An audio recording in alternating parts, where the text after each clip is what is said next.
Hello, bonjour, Irene here in my happy art studio in the south of France. I'm going to show you how I created this painting from start to finish in quick time, sharing with you a little bit of inspiration behind it and a few tips and techniques along the way.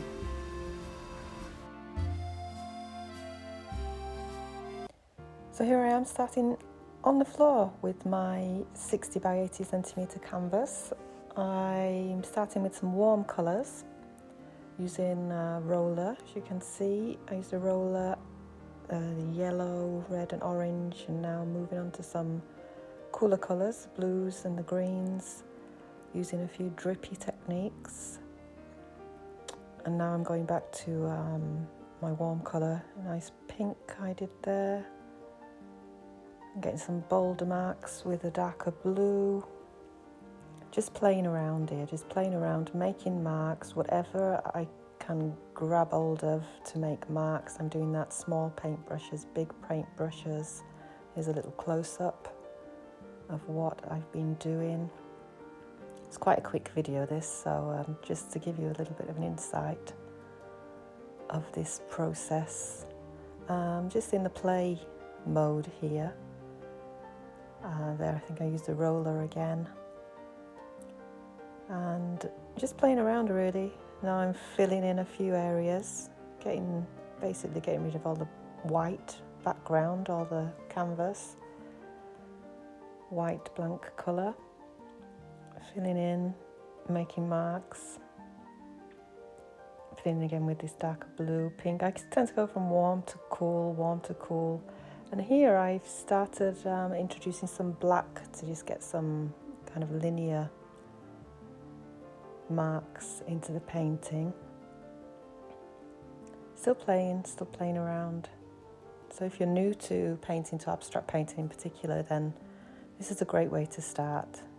Just finding your way with marks and colour. I'm getting mixing my colours up a little bit now, getting some kind of muddy colours. You can see this blue is mixed probably with a little bit of green, and then doing some white, getting some white in there. And you see I'm starting to mix my colours up a little bit. I don't wash my paintbrush, really. I tend to keep using the same paintbrush along with the other tools that I use. There you can see on the bottom, I think I used a stencil to get that kind of white, meshy mark. It's a bit quick, so just to give you a little idea of how I create. I mean, I've got an idea in the back of my mind. It's very, very abstract at the minute and very playful. The idea in the back of my mind was, you'll see later how it comes out, but where I live here in the south of France, I woke up one morning and opened my shutters, which looks out onto the river, and I saw two swans. Swans that we haven't seen swans here for a really long time. I remember when my son was born, who's now 17, there were swans here. We haven't seen them here on this part of the river for well, 16 years, I would say. So I was really excited about that. And when I quickly got dressed and ran down to have a look, they disappeared. So that was a bit disappointing. I started thinking, did I really see them? Did I imagine it? I'm just going back over here and really filling in the canvas now with some solid blocks of paint. And getting some, on the bigger blocks of paint, putting some small marks down there. Just using the different colour contrasts to see how they work together.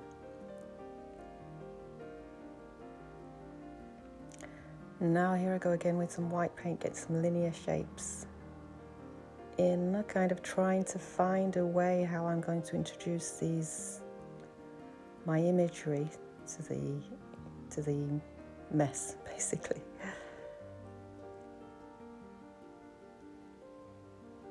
I'm still on the floor at this point. This is before I had my wall studio space really set up. After I did this, after I made this couple of videos, I think, like this, I totally changed my studio around. So here I'm getting some kind of plant imagery into the scene, trying to find my way with what's in my head and what's shouting out to me from the marks that are already there. Here I've moved up. I've moved up onto my easel. This is better because you can step back and keep looking, and it's good to start on the floor because you can be really messy, and you know, as long as you've got protection on the floor, you can really splash around and not worry. But the advantage of being up on the wall or on an easel, you can step back and really start looking at what you've got from the canvas.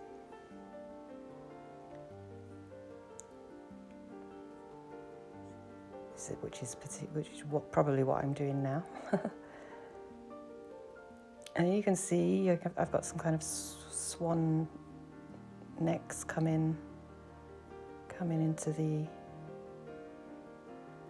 overall image. I'm still working with these plants, and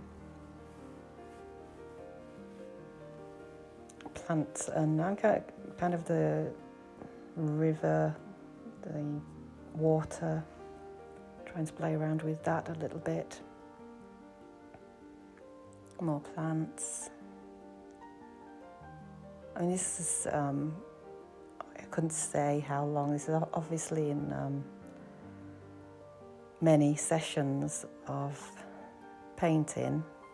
You know, every time I came to the canvas, I'd click on the camera to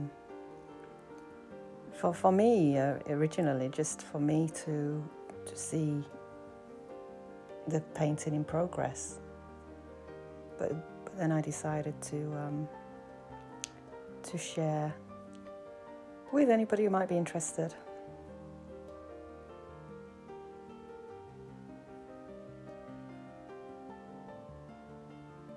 I'm kind of playing around with different areas. Putting some smaller marks onto bigger marks, the colour contrasts.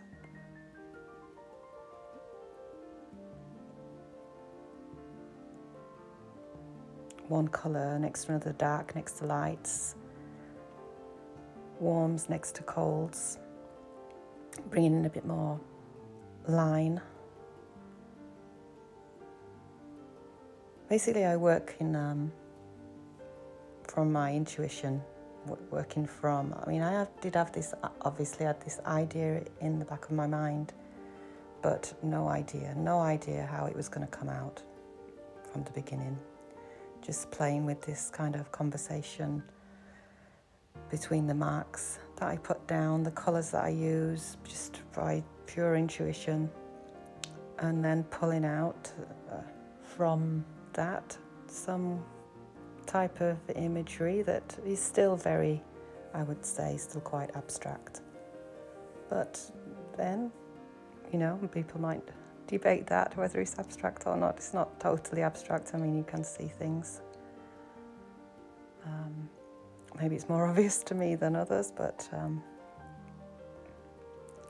here I am. Here is after I have rearranged my studio, and I'm up now on this wall. I've put this kind of plastic protection pinned to the wall, and me and my son spent the whole day totally changing my studio around.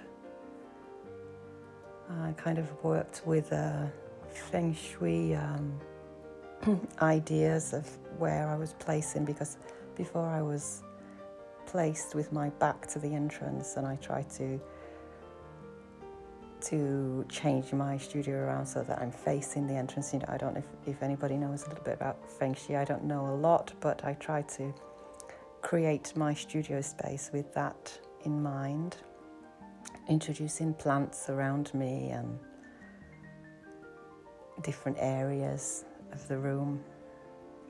And here I did some drippy marks at the top there. I think I kind of used spray bottles, or maybe even some inks. Yeah, I think I used inks on that. I'm talking away and I missed what I did there, but yeah, I think I got some bottles of inks and did those drippy marks. And what I do a lot, which I probably missed saying as well, is turn my canvas very often. And well, I think that is about it. There you go.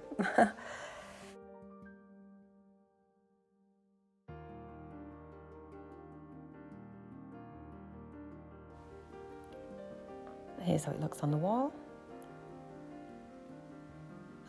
At the end, I'll show you a few photos of where I first saw the swans and of the swans.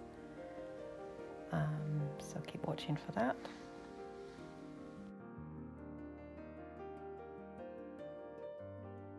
Here's a few close-ups of the finished image.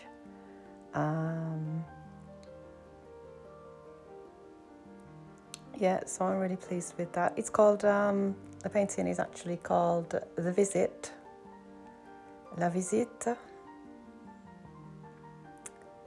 And here is, I'll show you just a few photographs of actually where I first saw these two. And after I didn't tell you, a few months after, in the spring, I just went to get with my daughter with the whole family, my husband, my son. We went to get an ice cream at this local boating area near us, and there, believe it or not, sitting on a nest in the middle of picnic tables was a swan. And while we were there, and the other swan came in, and yeah, they built this nest in the middle of picnic tables. And after we followed their journey, they had their babies, and I was really, really pleased. And I realised that I hadn't dreamt it and that it was true. I had seen these two wonderful swans, and I was really happy. So the inspiration behind my first painting process that I'm sharing with you. Well, thanks very much for watching. Hope to see you again. Bye bye for now. Au revoir.